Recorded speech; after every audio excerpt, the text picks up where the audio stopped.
Welcome to Minnesota Legislative Report, our region's longest-running public affairs program.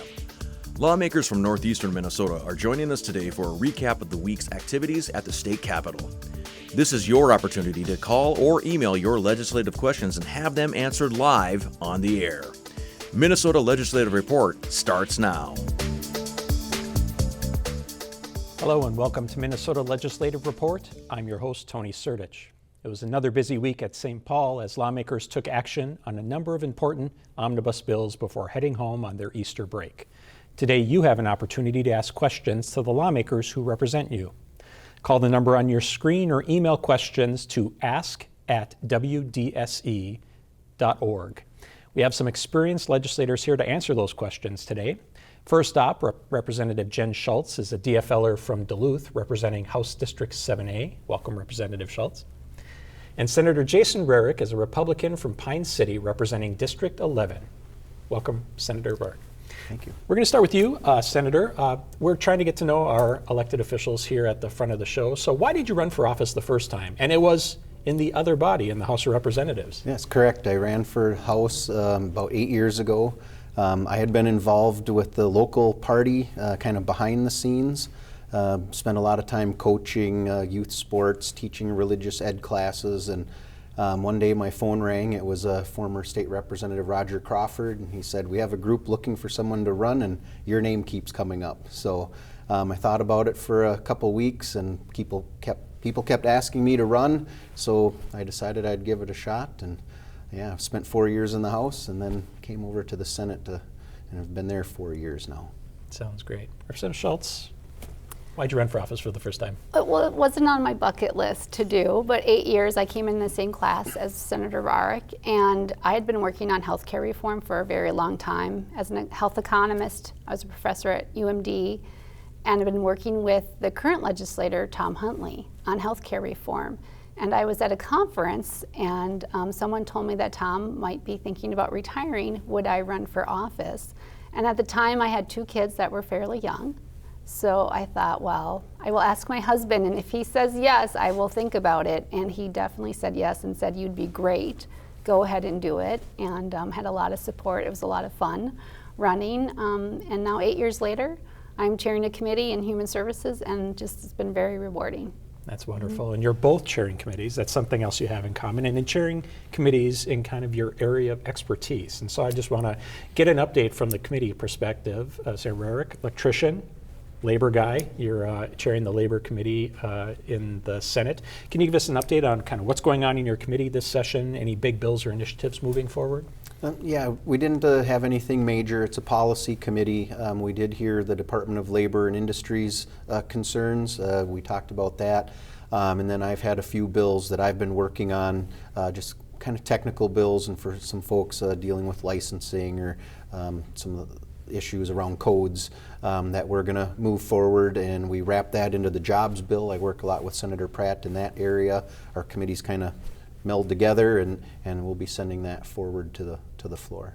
Sounds great. Well, every year's a busy year in the Human Services Committee that you chair, Representative Schultz, and I know that we talked about third deadline at the beginning of the program here, and really what that means is all the bills get introduced at the beginning of the session, and then there's certain deadlines, and they funnel the bills that can be considered, and this is kind of that main deadline that really anything that hasn't got a hearing in both bodies is probably done for the year, and so that's a big heavy lift at the end here. Can you give us an update on the Human Services Committee and what you all are up to? Well, it's supposedly a policy year, but because we have a large budget surplus, we are putting together big spending bills to make investments in programs across the state. And last year we passed a historic Health and Human Services omnibus, and it was one of the first policy bills off the floor, and then it was one of the early fiscal omnibus bills. And we really focused on health equity and social determinants of health. So we were looking at food security, addressing and preventing homelessness, investing in public health because of the pandemic. And we really worked very hard through the pandemic and making these investments. And now we're back this year making another historic investment in human services and health. And we have spent, I think, over $700 million in investments in all of the areas: behavioral health, preventing homelessness, public health, and making sure health care is affordable and accessible to everyone in the state. Great, thanks. And just as a reminder, folks at home, please call and email with your questions, and we'll get to them as soon as we can. You mentioned the big budget surplus that we're sitting with, $9 billion. One of the perpetual questions we keep asking, because it was a holdover issue from last year, is really twofold, and they seem to be interconnected. And that's the unemployment insurance trust fund that's in deficit that needs to be paid, and then frontline worker pay. And so those were holdover issues from last year. Still on the agenda this year. We've been asking all of our legislators every week, what's an update on that? Any updates we can get from either of you on that issue? We know that the legislative leaders and the governor are in negotiations, but any perspective on this or anything you'd want to update the viewers on for that? Let's start with you, Senator Rarick. Yeah, thank you. This is something Senator Pratt and I have been kind of trying to get everybody aware of for well over a year. Last January, February, we were saying this is coming. Spent the entire summer trying to make sure everybody on our side knew just how important this was and that we needed to act right away. So that was one of the priorities of the Senate, and we got that out in February. The frontline worker pay, I did not follow that as closely, but I do know, we wanted to make sure there were significant checks that would go out to people, and as I talked to folks, they believed that, giving that to, nurses, home health care workers was probably good. Once you start trying to open it up, where do you stop was kind of what I hear from people out there. Great. And there was a dollar amount set aside last year, a working committee that was going to make suggestions. The Senate and the House had some trouble coming to agreement there, kind of punted it back to the legislature again. Any updates on that? Well, I think the frontline workers very much deserve the bonus payment, and it was a little over $1 billion. And the unemployment insurance, also important to do, a little over $1 billion, but it really does benefit unemployment insurance large employers. And we really need to figure out how we can help also the small businesses that hire and are struggling. And I think that the surplus is large enough that we should be able to do both. And I'm optimistic that we'll get there, but I think there's been an unwillingness in the Senate to do both and spend that money.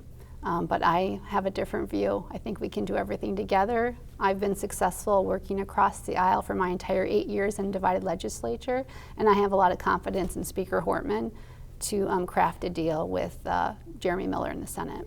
Okay. And that's where it stands right now still, the legislative leaders and the governor trying to figure out globally what it can be and then bring that back to the legislature? Yeah, I believe so. We've been getting many updates from our Majority Leader Miller about what he thinks we should do, and then asking our advice on what kind of offers he can bring back. And I do think, the $250 million that was appropriated last year, I think there is an appetite to go larger than that. Part of it will be how much larger, and again with the UI, are we going to go to zero, or are we going to replenish it back to a point where it's healthy again, where it was before the pandemic started? So I think those are kind of the sticking points, but I think we get there in the end. Great. We've got our first question from a viewer. And Senator Rarick, we're going to start with you as the Vice Chair of the Higher Education Committee. This viewer wants to know a bit about what is being proposed to be done in higher education this year, making education accessible to more Minnesotans. What if anything is going on in the Senate as far as higher education goes? Yeah, so the Senate higher education bill, we did not put a large target dollar figure on it. What we do have, we dedicated the vast majority of it to law enforcement. We've got about $12 million in scholarships and grants that are going to go towards helping people get into law enforcement programs. There's been some discussion about trying to do accelerated programs in law enforcement, and I've spoken with the people that run the program at Fond du Lac and some others, and they don't like that idea, and I would agree. This is something we do not want to rush people through such an important job. The training is incredibly important. But we also want to do a little bit of an ad campaign to rebuild some of that trust and encourage people maybe from communities that haven't gone into law enforcement before to go into it and help them pay for that, so that we can start kind of getting that more diverse group of folks in law enforcement. So that was our focus. There were a lot of us that had wished we could maybe do some more in the scholarships and grants. We believe that really helps folks who can't afford to go that opportunity. But then in the end, our caucus came through, and tax breaks were our top priority for this year. So that's where our caucus ended up. Great. And we'll certainly be talking about taxes in a bit. In the House, what is the proposal as it pertains to higher education? Well, we have, I serve on the taxes committee, and we have a student loan credit that is up to $1,400 per person. So if there's a married young couple, they would get $2,800, because as many people know, I believe, student loan debt is a problem. And the average student loan debt is around $30,000. That prevents young couples, young people, from buying a car, buying a house, spending money on other things like investing in their retirement. So it's a problem that we need to address. And the other highlight I would say is we're trying to reduce the cost of two-year colleges. And so for low-income households, I believe below $100,000, they will get free or reduced tuition. At our community colleges? At our community colleges. Okay. Good. Thank you both for that. Looking for more questions from the viewers, but before we get there, let's stay on the education front. There's quite a gap, it seems, between the two education proposals that have been put forward for our K through 12 public education system.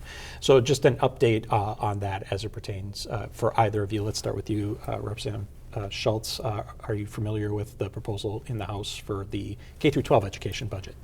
We want to make a big investment in K through 12 because we know the rate of return when we do invest in early education and K through preschool makes a huge rate of return. And so that is a priority, and Representative Dave Pinto has been leading that effort. And you know, we're hearing from teachers who've struggled through the whole pandemic with lack of resources and a staffing crisis. So we need to make sure we're paying those support professionals that help our teachers as well, and we're making those key investments because we need to invest in the next generation that's going to come after us, and Minnesota is known for highly educated workforce, and we need to maintain that reputation. It is so vital for economic development in our future, and the House DFL are making those investments in education. And we will get to taxes because Senator Rarick, you said that the significant investment from your caucus was in taxes. But let's first talk about our public K through 12 education system. Yeah, again, that number is fairly small. I think our committee has focused a lot on two pieces. First one, the letters program, and that is teaching our teachers how to teach kids to read. And we found out that it's in state statute that they're supposed to get that in college if they're going to be licensed to be a teacher. And as we're putting current teachers through some training, we're discovering that they never received that in college, and they are loving it.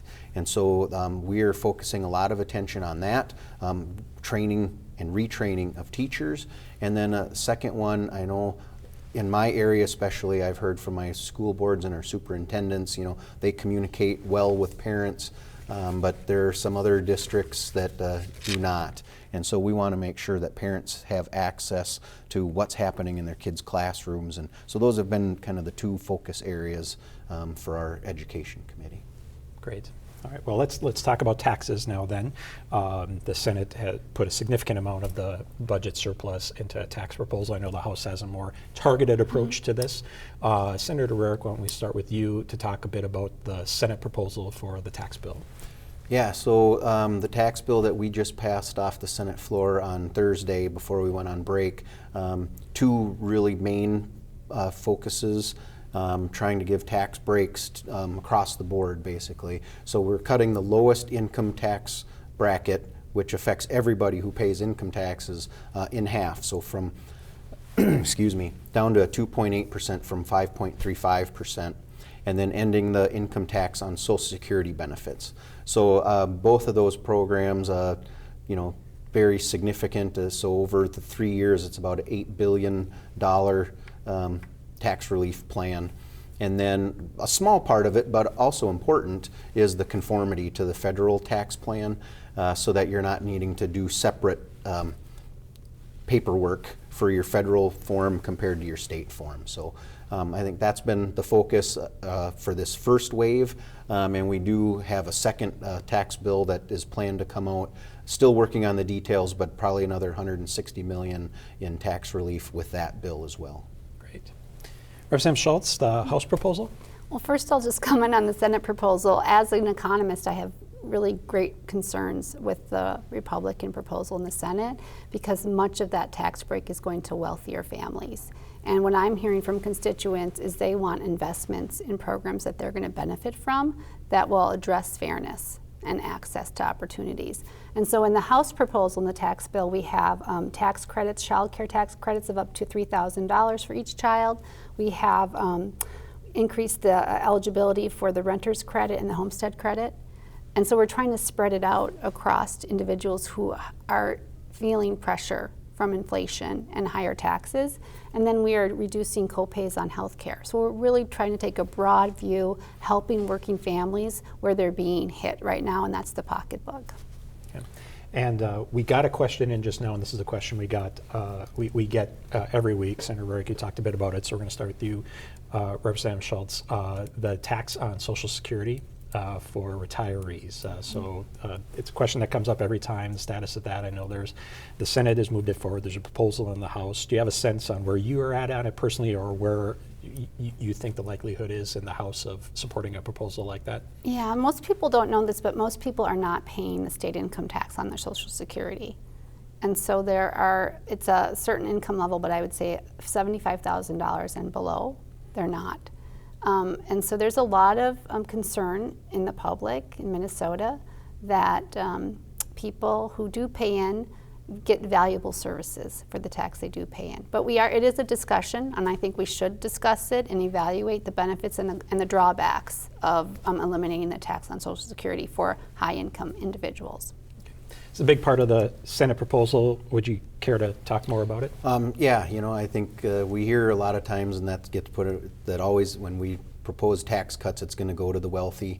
That's not what I hear from the people that I talk to. I hear from a lot of retirees that they're still paying taxes on their Social Security income. We're one of 5 states left that does, and I know a few people, personal experience, that they start going down to Florida for the winter, and pretty soon they create their residence down there because they're not taxed near the same amount as they are here in Minnesota. So we've been hearing that for a long time. We've made that commitment in the Senate this time around.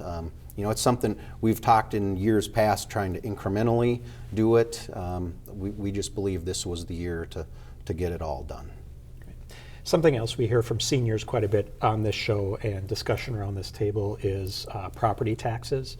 The big challenge, especially for retirees living on a fixed income, the valuations are going up on homes, and so that's hitting people on property taxes. Now, a lot of that control is local, right? From a city or county level, can't control the valuation as much, and so that kind of gets punted over to the state legislature and LGA and some of those other credits. Would either of you like to talk about the pressure that's being put on seniors that are getting hit with property taxes in particular? Yeah. Go ahead. This is one, I served on property taxes for 2 years in the House, and it is a very common one. I think, I'm sure all legislators get hit and asked about it, and you're like, well, it is a county issue, or a city, a township that set your property taxes, or your school, but we set the formula at the state. And Minnesota has the most complicated property tax system in the country. We have 55 different property tax categories. The next closest state has 15. So it's very complicated. It's very tough for people to understand that. But I think the biggest thing, especially for our seniors who have lived in their house for so long, as these valuations go up, if people sell around them, you can say, yeah, your value has gone up, but you only realize that if you actually sell. And I do believe we should be looking at something that we're putting a limit on the amount that your property value can go up until it changes hands. Then it can take that drastic increase if somebody pays more for it. I think that's a conversation we absolutely have to begin, because seniors who are on a fixed income, like I said, if they bought that, they're not going to see that actual increase in value unless they sell. And what good does that do? Because then they still have to go buy another place. So that's an issue. Now, if everybody's valuations are done at the same time, technically you shouldn't see a change, but the problem is they do it area by area typically, so when you see that big increase, you're going to see a hit in your property taxes. Well, I have an interest in helping older adults. I chaired long-term care and aging last session, and we do need to protect older adults because they are on a fixed income. So we are developing programs to make sure we can keep their property taxes low. But to do that, we have to help our local units. Those are the counties and the cities and the municipalities, because they feel pressure to increase their tax revenue because they've gotten less state assistance. And so what we need to do is look at that local government aid formula and give them more state aid so they don't feel pressure to raise those property taxes. And so they're raising taxes to invest in infrastructure, to invest in our schools. But if the state can do some of those investments, we'll take the burden off our local units of government, and that has to happen. So I'm all in favor of more local government aid.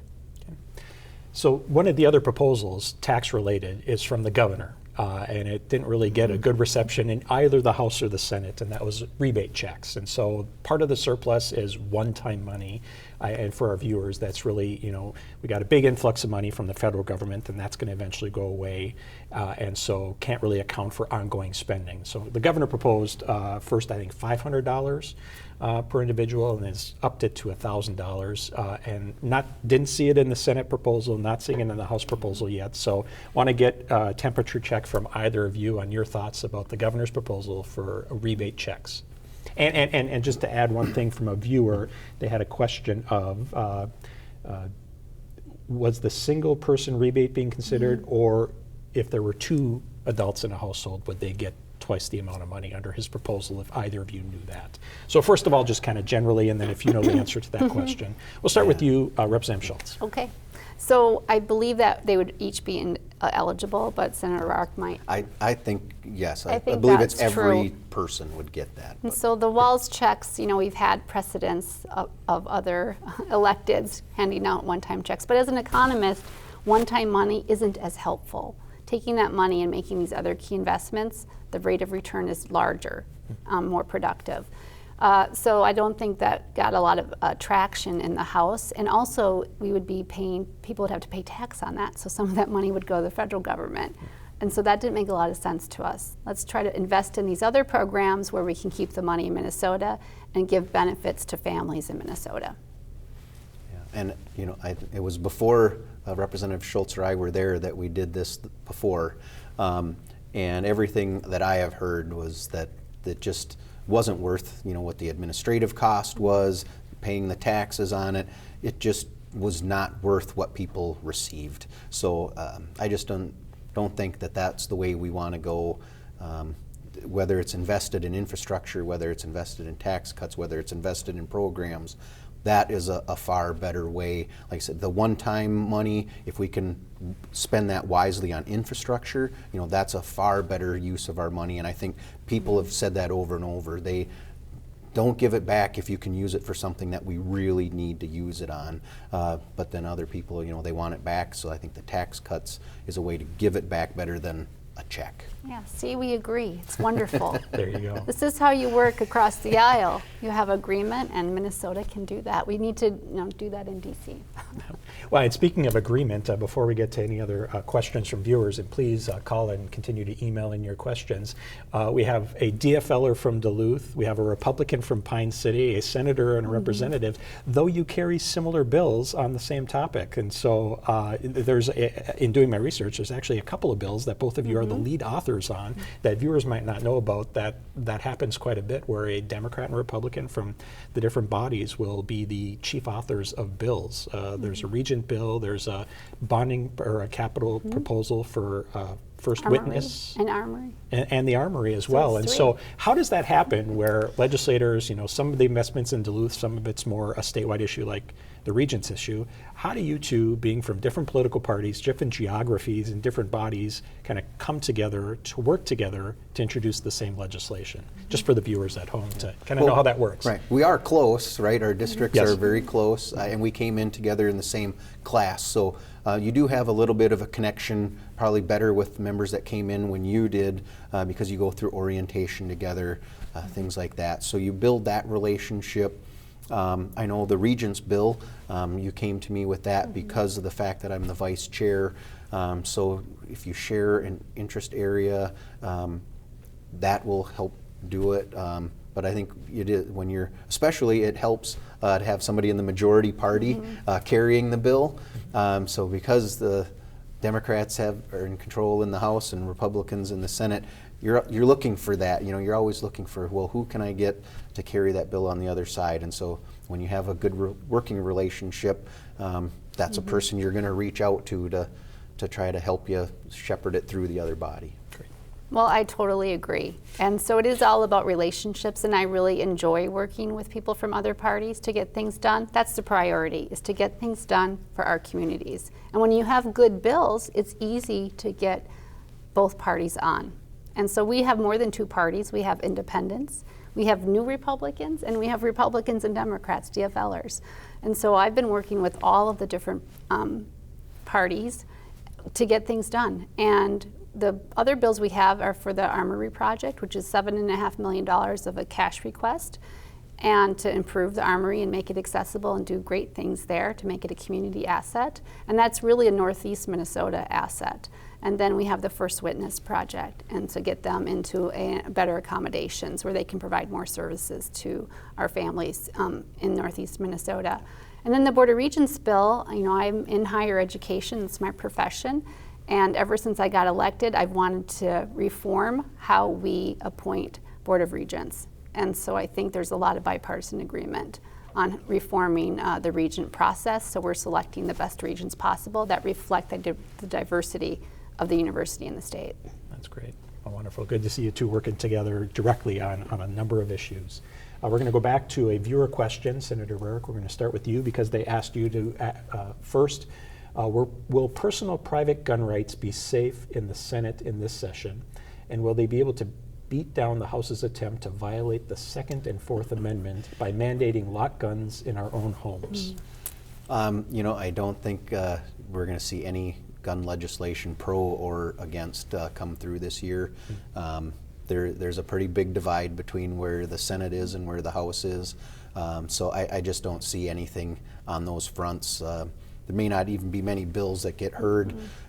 Excuse me. I think that both bodies are kind of looking at what are some things that we can work on that's worth our time doing. There might be a few message bills on priorities, but the things that we have vast differences on, I don't see anything happening this go around. Okay. Gun or gun safety legislation in the House, would you agree? Not this year, yes, because the House has put forward bills about common sense gun policy and to protect individuals and to make sure everyone is safe when we do use guns. And because it wasn't successful last year, we are trying to be laser focused on things where we can find agreement and get things done. But I do say in my district, I grew up in a hunting family. We had guns around, they hunted deer and other animals.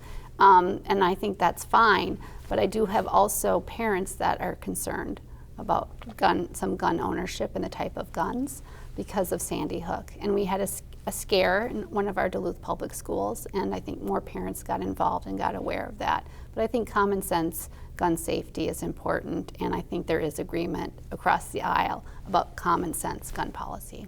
Okay. But nothing this year? Nothing this year. Okay, great. Back to taxes again. A viewer had a question about the rebate checks again, and Representative Schultz, we'll start with you. You started to touch on this perspective, but the question is, how is receiving a rebate check not a benefit for taxpayers in your mind? How is not receiving a benefit check? How is that not helpful? If somebody were to receive a rebate check, how is that not helpful? Because I think both of you, talked about not wanting to do the rebate check, and so they're just kind of pushing back to say, why wouldn't that be helpful if taxpayers got a rebate check? Well, because it's a very small amount spread out across the population. So a $200 check or a $300 check may not mean a lot to one person. Maybe a middle income or higher income person, it means a lot for a lower income person. That could be 2 weeks of groceries or 3 weeks of groceries, right? So it depends on who you are. But if we're giving the check to everybody and not selecting those who are most in need, it's not as helpful, because someone who's higher income, a $200 or $500 check isn't going to be as valuable to someone who's low income. So we're not targeting it. But also when we take that money, we make investments, it may benefit those who have more needs. And so I think it's really the targeting, and this is most economists' perspective, where they've done the research and they've asked a one-time rebate check isn't as helpful as making these permanent investments that we could do with a surplus. And you said something similar, but I want you to respond to this as well. Yeah, I think I agree with everything there. And then the second part of that is the administrative cost to do it. That adds money in, so we're not giving everything back to Minnesotans, where if we invested in things, we don't have that same administrative cost. So that's where we can say, is it helpful to people that one time? Sure, it can be, but we believe there are ways we can be more helpful with that money across the board. And administrative costs would include the department having to go through and actually run a program to send those checks out. And one of you did mention as well, it would be taxable on the federal level? Yes. Okay, great. All right, keep those questions coming, viewers. Here's another one. We'll start with Senator Rarick on this one. Is the pressure for high gas prices opening a door for more demand for clean energy? And if so, does this open a door for more mining on the Iron Range because of the batteries needed for those kind of vehicles? Yeah, this is energy has been one of the areas I've focused in a lot on. And, I think for me, it's all about cleaner, cheaper, reliable. We all want to be moving towards less carbon emissions, but we also want to make sure we keep it affordable, and we also want to make sure that when we turn the light switch on or when we go to get in our car and drive, that we can get to where we're going or the light comes on. So all three have to work together. So when we see these high gas prices, I think there's a number of ways that we can work at it and get to that solution. I'm not in favor of just trying to go away from fossil fuels, but we can use technology to capture carbon as we're using fossil fuels to make them more sustainable for today's energy usage. We're not ready to transition away from that, I don't believe. And I think the other thing that I look at, I can't remember who told it to me, but I'm actually of the belief too, and growing more and more, these electric vehicles are probably more similar to, if you remember the compact fluorescent light bulbs. Mm-hmm. Everybody thought that was the solution, and then LEDs come along. And so they were a little bit of a bridge. And I think as we work on hydrogen technologies and some other things, that's actually where our transportation system is going to end up going rather than electric.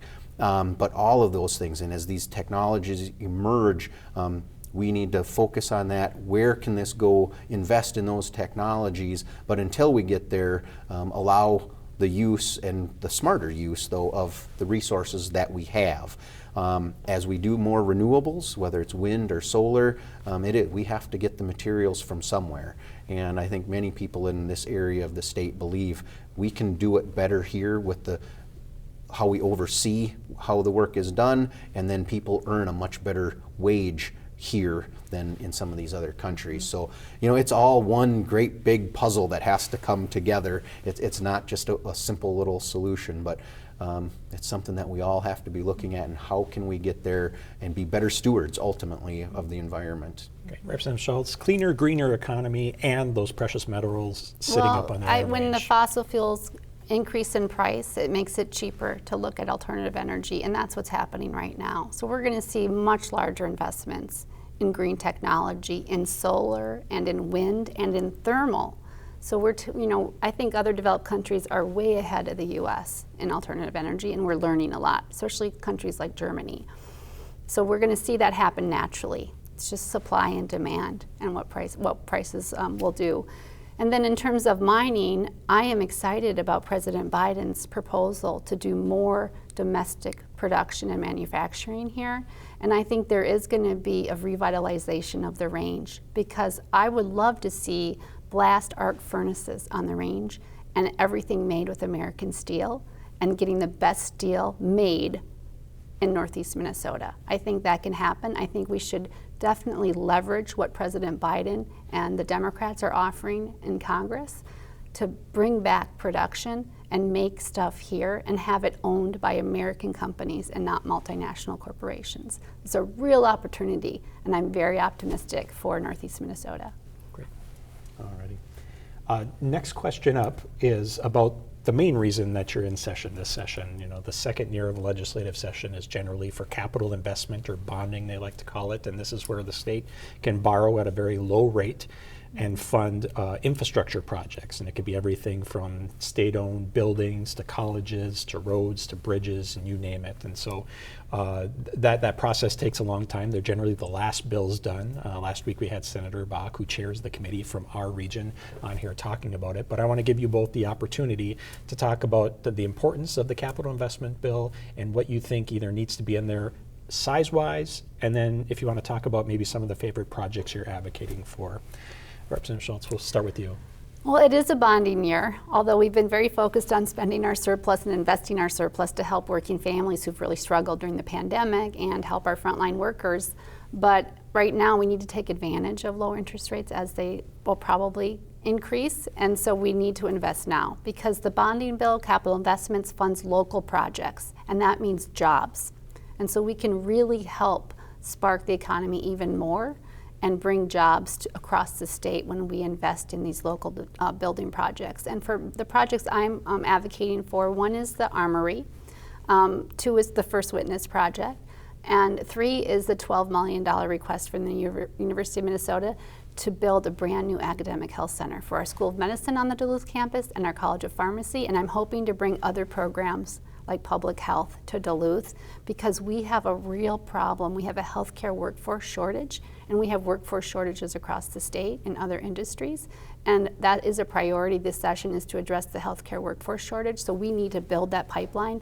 And this academic health center will be located in the medical district. We got funding for the hospitals to expand. People probably see the new hospital going up in Duluth. And we need to continue that investment in our medical district, because it serves large parts of the state and other states like Wisconsin. And that's the biggest employer in my community, and we need to continue those investments, and we need to make that bonding bill as large as possible.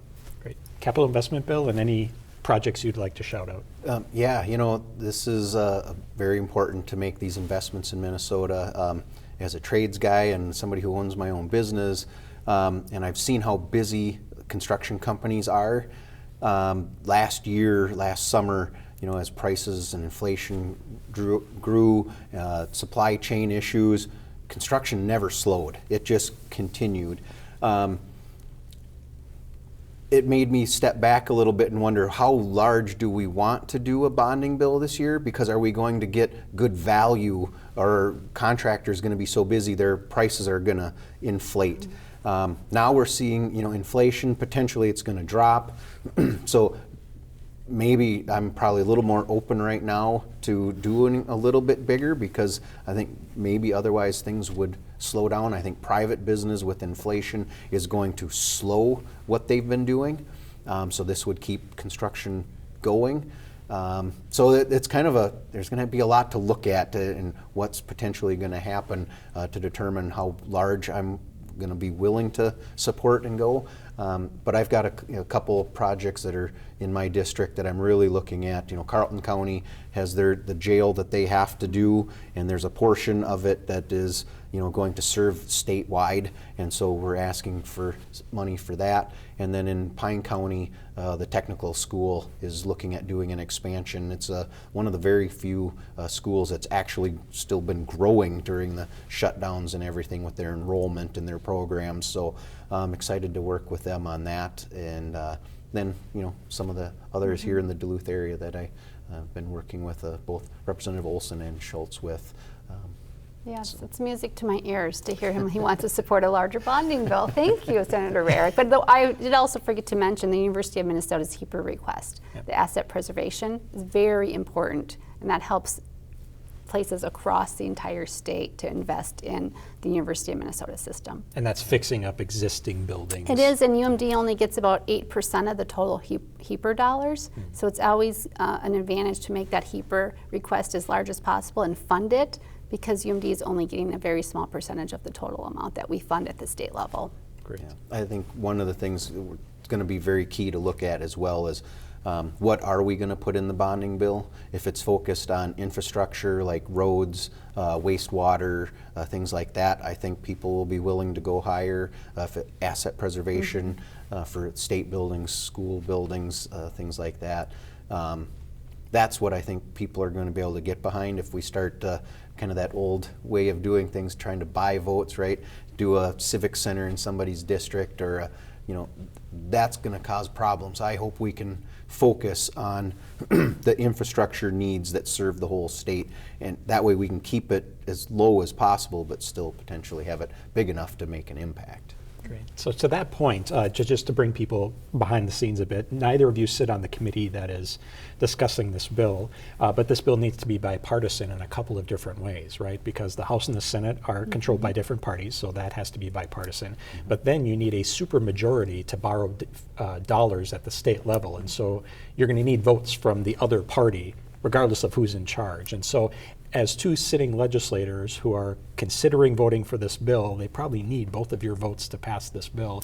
How are you thinking about that? Senator Rarick, you just talked a bit about that. And how are you communicating your needs and your thoughts as you're considering supporting this bill that probably needs, like I said, both of your votes to pass? Senator Rarick, we're going to start with you first. Yeah, one of the keys is constant communication with the chair of the committee, the members of the committee, and then the staff as well.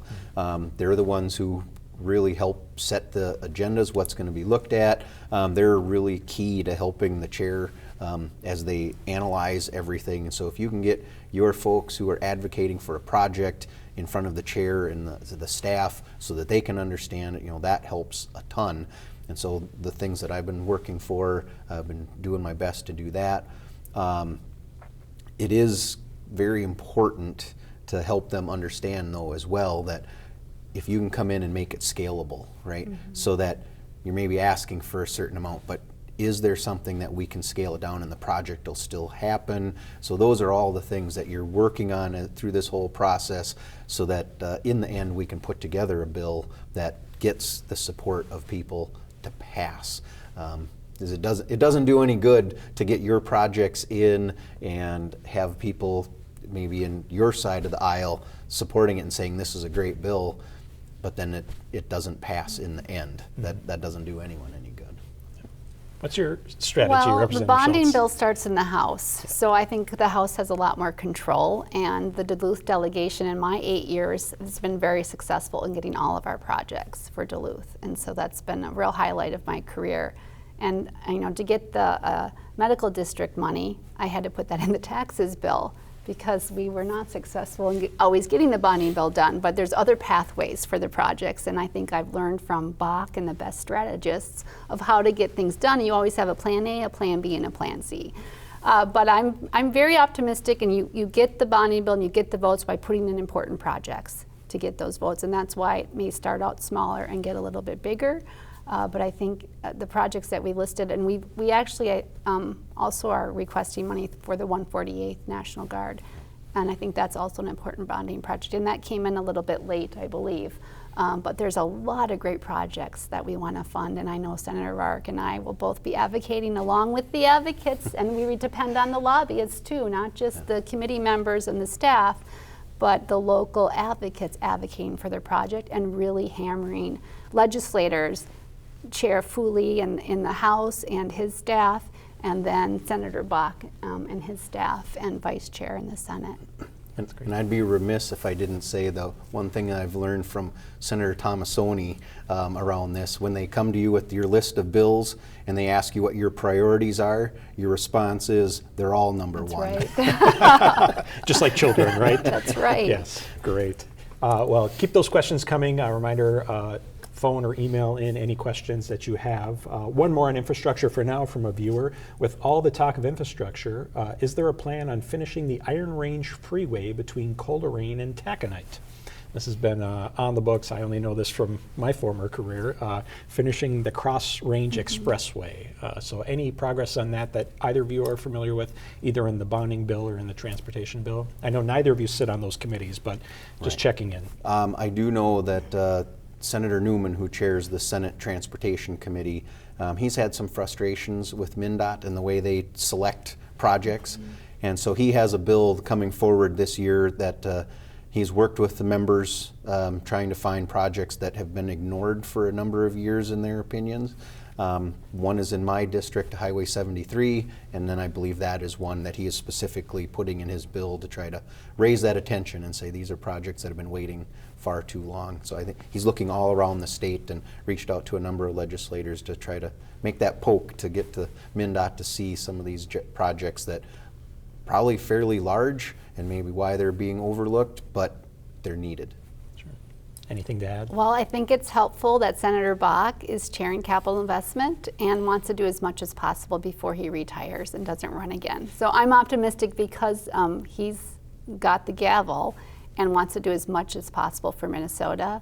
And he's very proud of all of the things he was able to fund in his career, and I think he wants to go out with a bang and do a lot more. And I'm sure if we don't have a transportation bill, that project could make its way into the bonding bill too. Great. We're going to change gears a bit here and talk about childcare. And so we'll start with you, Representative Schultz. The viewer is talking about expanding affordable childcare, talks about some potential proposals, talking about a grant to expand and diversify the early childhood workforce, talking about would this be targeted to any organizations or individuals, and what challenge do you foresee in achieving goals laid out in an expanding childcare legislation that's before you? This has been a huge need across Minnesota, is affordable childcare, and we've seen during the pandemic childcare centers closing. And so when you have a workforce shortage, you need everyone working, and you can't do that when you don't have childcare. So childcare is important to address our workforce shortage and making it affordable. So we're making significant investments on the House side, DFL, and to make it grants available, assistance for childcare providers, and I think Chair Pinto, who works in this area, had close to a $500 million budget target. And so he's making these huge investments to address these problems. And I've been working with our local city council members in Duluth to address affordable childcare. Private employers understand the need for their workers, and they're coming to the table and trying to provide more options for their employees. So I think it's going to take both a public and a private partnership to meet the needs of parents so they can both, if they choose, work outside the home. Yeah, this in our jobs committee, this is one of the top things that gets brought up all the time from employers, is their employees need childcare, and there's shortages around the state. We made investments last year to help build some facilities, to help get some off the ground. But I also believe it's not all about money. It is also about some policy changes. We've made it fairly difficult. I think a lot of people over the years, maybe, you got a young child, you're willing to bring a few others into your home, and you'll do it for a little while, and then maybe somebody else will, and we've made it very difficult for that. And so by doing that, we've lost a lot of spaces for kids. And if we can find a way to help bring some of that back without running them through the ringer with all the paperwork, I think that would be very beneficial as well. So both of you mentioned childcare being one of these blocks to grow our economy. The other one we're hearing about locally in our region and across the state is housing. And it doesn't matter if you're in a bigger community like Duluth or in some of our smaller towns. Access to affordable quality childcare and housing seem to be those two pressure points for helping our communities. Anything going on or proposals on the housing side of things to spur that coming from either of the bodies this year? Representative Schultz, we'll start with you. Yeah, we have legislators who have been very strong advocates for affordable housing and market rate housing, because that is a definite need in greater Minnesota as well. And we have Representative and Chair Alice Hausman and then Representative Mike Howard, who've been working in this area. And we're making historic investments in making housing more affordable. And you can see that in Duluth, where we're seeing more brand new apartment buildings going up that are mixed income, and there's more coming that I've been working on to try to increase affordable housing and low income housing. And with President Biden and the Democrats in DC sending a lot of money now, and local communities using the ARPA and CARES money to make low income housing more available. And so I think we're going to see a huge change over the next few years in these investments in affordable and market rate housing. Yeah, it's not something I spend a lot of time on, but Senator Draheim chairs our housing committee, and he is always in our ears about some of his thoughts. And I agree with one of the things he really stands for, and that's, you build your wealth by owning your own home. And he is trying to put a lot of things in place to help people be able to do that. One of the barriers that he talks about a lot, in various cities with their ordinances, they maybe want to see a certain type of home built, whether brick on the front, a 3-stall garage. Those are the things that he sees, and I agree 100% that they really limit people from being able to get into the housing market because it inflates the cost of building that new house when they don't necessarily need that. And so we have to be able to find ways to put limits on what these ordinances can say you have to do. There's nothing wrong with a 2-bedroom rambler that's affordable for somebody to get into that housing market, start building their wealth, and then they can move up as they can. But we're making it very, very difficult for that type of home to be built today. If you travel up 94, kind of between the Twin Cities and St. Cloud, I look at the homes that are being built there and I think, how in the world? I mean, these things are monstrous. And even if they have a couple of kids, it's only a few years till there's 2 people living in this house. And we need to start scaling that back, I think. Not everything needs to be like that. And having some of these smaller homes that are actually affordable are much needed so that more people can own instead of rent. We're also in the House DFL, we're proposing a, for the first home buyers, help assistance for the down payment. So we have that program as well being proposed. I hope that's successful and we can get the Senate support for that. Because as interest rates go up, it's going to be more expensive for people to buy their first home, and we need to help first homeowner buyers. But I think the other thing we can do as legislators is make sure we are using all of the tools in the toolbox. And one of those are TIF districts, to make it affordable for developers to come in and build maybe smaller scale, because we don't have the economies we do of scope and scale that the Twin Cities has or the population, but we can use these TIF districts, tax incremental financing, to finance these developments and make it attractive to developers to come into our communities and build new housing.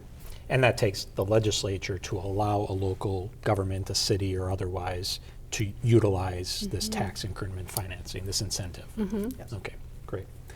Another question from a viewer, back on taxes, is with a $9+ billion surplus available, do you think Minnesota is overtaxed?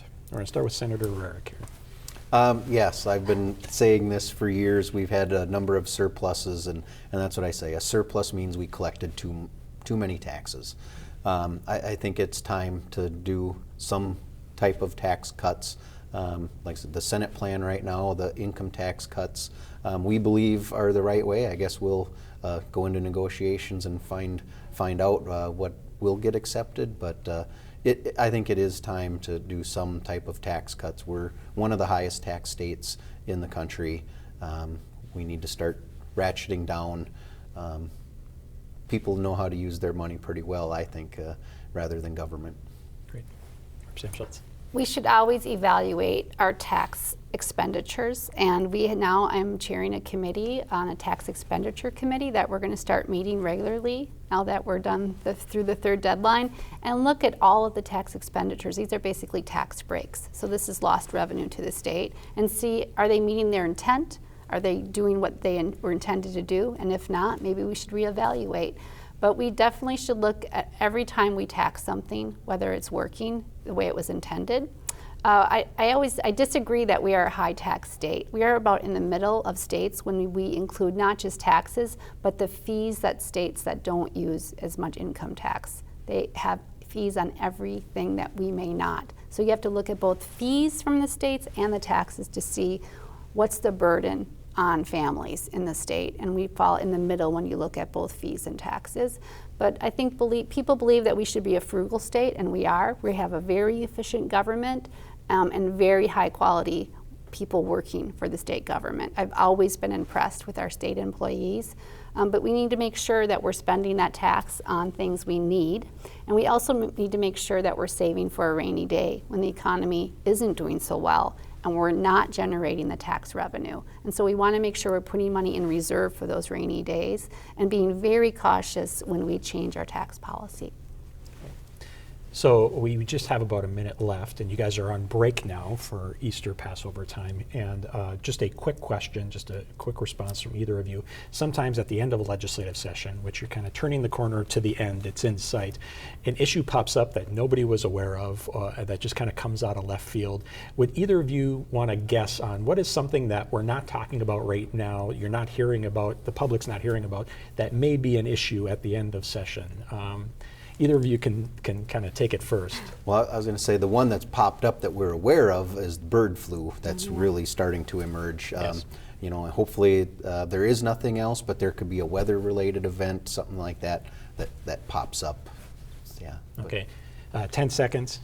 Oh my gosh, I don't know anything that may pop up, but I think legislators are going to be very anxious to see what happens in negotiations, and often during that time, legislators don't have a lot to do when leadership is bargaining, but hopefully we'll get to form and forge relationships with one another because we've been so isolated and on Zoom so often, and it's really nice to be back on the floor of the Capitol and talking to my colleagues. That's just been a delight, and I think always good for everyone's health. Great. Well, it's a good relationship here this evening. Thank you both for being here.